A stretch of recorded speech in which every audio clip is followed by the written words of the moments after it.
नमस्कार दोस्तों, आप सभी का स्वागत है Shri Education group SEG psychology की एक सीरीज में जिसमें हम बात कर रहे हैं यूनिट 2 क्लास 12th एनसीईआरटी की सेल्फ एंड पर्सनालिटी के बारे में। और इस सीरीज में हम major approaches to study the personality को समझने की कोशिश कर रहे हैं। इसके लास्ट वीडियो में आपने एल्फ्रेड एडलर के lifestyle and social interest theory को जाना था और आज इस पर्टिकुलर वीडियो में आप जानने वाले हैं एरिक फ्रॉम की ह्यूमन कंसर्न की थ्योरी के बारे में।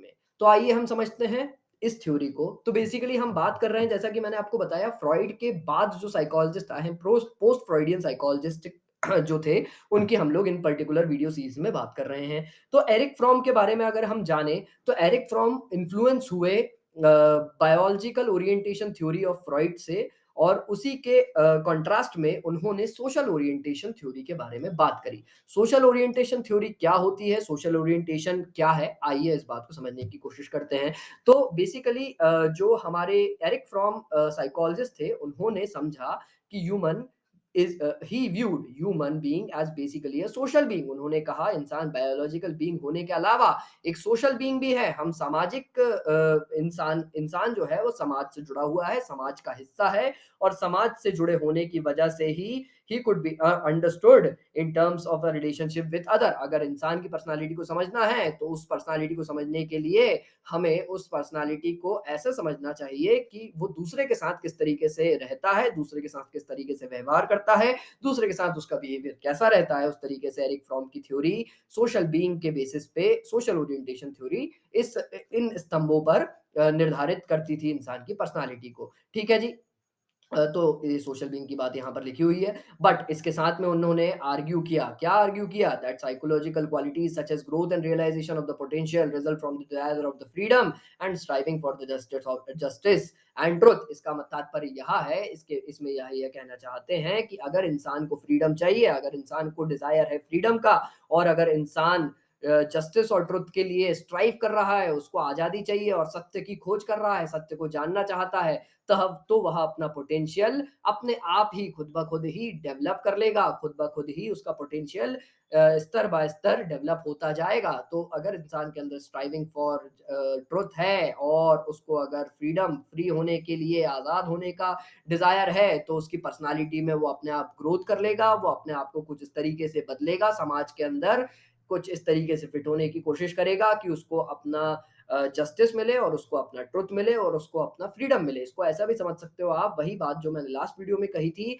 अगर इंसान को किसी एक पर्टिकुलर समाज में किसी एक पर्टिकुलर ओहदे की नीड है, या किसी पावर की नीड है, या समाज में एक पर्टिकुलर एक नज़रिए की नीड है, जिस जिस नज़रिए से लोग उसको देखें, तो वो अपने आप की पर्सनैलिटी को वैसा बिल्ड कर लेगा। फॉर एग्ज़ाम्पल आप समझ सकते हैं, अगर कोई बिज़नेसमैन है, वो अपने आप के बिज़नेस को बढ़ाना चाहता है, तो वो अपने ड्रेसिंग सेंस को कुछ इस तरीके से रखेगा, वो कोट पहनेगा, बूट पहनेगा, टाई लगाएगा, और इस तरीके से बिज़नेस के गेटअप में आएगा। इस तरीके से वो अपनी ग्रोथ और क्वालिटी को डेवलप करेगा। क्यों? क्योंकि उसको अपने बिज़नेस को बढ़ाना है। तो बेसिकली समाज के हिसाब से वो अपने आप को चेंज करेगा, अपनी पर्सनैलिटी को चेंज करेगा और पर्सनैलिटी को मॉडिफाई करेगा। क्योंकि हम लोग ये पर्सनैलिटी डेवलपमेंट में समझने की कोशिश कर रहे हैं, क्योंकि हम लोग एनालिसिस ऑफ पर्सनैलिटी कर रहे हैं, approaches to study the personality समझ रहे हैं, इसीलिए एरिक फ्रॉम की थ्योरी को पर्सनैलिटी के पर्सपेक्टिव से यहाँ पर देखा जा रहा है। ठीक है जी, आइए देखते हैं। तो फ्रॉम कहते थे कि Fromm holds that a characteristic trait of a personality develop from our experience. अब इनकी एक बहुत बड़ी स्टेटमेंट है कि इंसान की पर्सनैलिटी उसके एक्सपीरियंसेस के बेसिस पे डिफाइंड करी जा सकती है। वो इंसान का बचपन से लेकर अभी तक, चाइल्डहुड से लेकर एडल्टहुड तक, या ओल्ड एज तक का जैसा भी एक्सपीरियंस रहा होगा, जैसे भी लोगों से मिला होगा, वो जैसे भी लोगों के बीच में उठा होगा, जैसे भी लोगों के बीच में बैठा होगा, उस एक्सपीरियंस के बेसिस पे इंसान की पर्सनालिटी जो है, कैरेक्टरिस्टिक ट्रेट्स जो हैं, वह उसके पर्सनालिटी के डिफाइन करे जा सकते हैं। तो पर्सनालिटी डिफाइंड होती है इंसान के एक्सपीरियंस से। ठीक है जी, आइए अब बात और आगे समझने की कोशिश करते हैं। इस पर्टिकुलर संदर्भ में उन्होंने एक और चीज़ कही कि जैसे कल्चर, जैसे पर्सनालिटी डिफाइन करी जा सकती है एक्सपीरियंसेस के बेसिस पे, वैसे ही इंसान का मोड ऑफ एक्सपीरियंस डिफाइन किया जाता है, कल्चर का मोड ऑफ एग्जिस्टेंस डिफाइन किया जा सकता है। बेसिकली आप वैसे ही कल्चर को डिफाइन किया जा सकता है उसके मोड ऑफ एग्जिस्टेंस पे। अब यहाँ पर देखिए, ये है शब्द कल्चर और यह है शब्द मोड ऑफ एक्सिस्टेंस। अब इस बात को समझने की अगर हम लोग कोशिश करें, तो किस मोड पर समाज एग्जिस्ट कर रहा है, किस मोड पर सोसाइटी एग्जिस्ट कर रही है, वह डिफाइन करेगा कि उस समाज का कल्चर कैसा है। इसको एक एग्जांपल के तौर पर समझें तो अमेरिका का जैसा जो कल्चर है वो बहुत मटेरियलिस्टिक कल्चर है, तो उसका मोड ऑफ एग्जिस्टेंस मटेरियलिज्म के ऊपर डिफाइंड होता है। तो उसी वजह से इंसान का मतलब वहाँ के जो लोग हैं, वहाँ की जो कम्युनिटी है, वहाँ का जो कल्चर है वो मटेरियलिस्टिक होता है। अब अगर आप इंडिया की बात करें तो इंडिया का मोड ऑफ एग्जिस्टेंस स्पिरिचुअल है। इंडिया का मोड ऑफ एग्जिस्टेंस कुछ इस तरीके से है कि यहाँ सब लोग मोक्ष की खोज में रहा करते थे।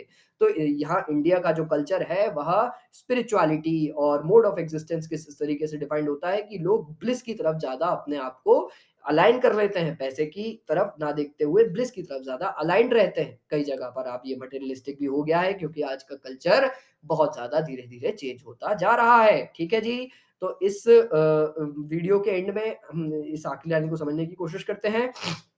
His work recognized the value of the positive qualities such as tenderness and the love in a personality development। अब इनके जो वर्क हैं वह रिकॉग्नाइज करता है इंसान की पॉजिटिव क्वालिटीज, और इन्होंने टेंडरनेस और लव की क्वालिटी को पर्सनालिटी डेवलपमेंट का एक बहुत बड़ा हिस्सा माना है। ठीक है जी, यह लास्ट लाइन थी इस पर्टिकुलर वीडियो की।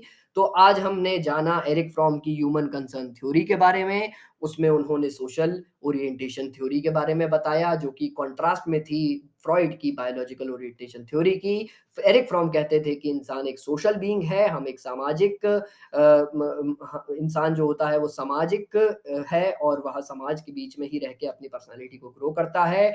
अगर इंसान के अंदर डिजायर ऑफ फ्रीडम है और striving for the justice and truth है तो वह अपने पोटेंशियल को जान लेगा, वह अपने रियल पोटेंशियल तक पहुंच जाएगा। और इस तरीके से इंसान के बारे में हम लोग पूरी तरीके से पर्सनालिटी के बारे में अगर जानना चाहते हैं तो वह उसके एक्सपीरियंस के बेसिस पर जान सकते हैं। और अगर हम कल्चर की पर्सनालिटी को कल्चर को जानना चाहते हैं तो कल्चर किस मोड ऑफ एग्जिस्टेंस पे सरवाइव करता है उस पर हम बेसिस पर उसे जान सकते हैं। और जो मेजर एरिक फ्रॉम का वर्क रहा है वह पर्सनालिटी के अंदर टेंडरनेस और लव जैसी क्वालिटीज को बढ़ावा देने के ऊपर फोकस करता है। तो यह थे साइकोलॉजिस्ट एरिक फ्रॉम जिन्होंने ह्यूमन कंसर्न थ्योरी को बताया, और आज हम लोगों ने उन्हें पर्सनालिटी के पर्सपेक्टिव से समझने की कोशिश करी। अगर आप लोगों को यह वीडियो की सीरीज अच्छी लग रही है और अगर आपको यह वीडियोस मदद कर रहे हैं तो प्लीज़ जॉइन करिए हमारी व्हाट्सएप कम्युनिटी जिस पर हम लाइव क्लासेस लेते हैं, जिस पर हम अगले 5 महीने में पूरे 12th के सिलेबस को कवर करेंगे। और 45 मिनट का एक लेक्चर रहने वाला है, 7 बजे शाम से लेकर 7:45 तक एक लेक्चर रहेगा। और जो अगला लेक्चर रहेगा वह रहने वाला है 8 बजे से लेकर 8:45 तक, जिस पर हम क्लास 11th की एनसीईआरटी साइकोलॉजी को कवर करने वाले हैं। अगले 5 महीने में हम पूरे एनसीईआरटी को कवर करके आप लोगों के सामने रखने वाले हैं। तो जॉइन करिए हमारे बैचेस को, जॉइन करिए हमारे ग्रुप्स को, जॉइन करिए हमारी Shri Education group SEG psychology की कम्युनिटी को, और अपने एग्जाम में ज़्यादा से ज़्यादा अच्छे नंबरों को स्कोर करके आप भी शाइन करिए स्टार की तरह। So thank you so much. मैं आपका दोस्त, आपका होस्ट, आपका साइकोलॉजिस्ट भैया, आप जो भी समझना चाहें मैं आपका वो। मेरा नाम था धनंजय पांडे, मेरा नाम है धनंजय पांडे। फिर मिलते हैं अगले वीडियो में। Bye bye. तब तक के लिए अगर आपके कोई डाउट है तो उसको कमेंट में पूछिए। अगर इस वीडियो को किसी को ज़रूरत है तो उस तक पहुंचाइए। Share the video, like, share and subscribe to our YouTube channel called Shri Education Group. आप लोगों का बहुत प्यारा रिस्पॉन्स आ रहा है, आप लोग बहुत अच्छे तरीके से इस वीडियो सीरीज को सपोर्ट कर रहे हैं, ऐसे ही करते रहिए। I'm having a great gratitude towards this psychological community. Thank you so much. Bye bye. We'll see you in the next video.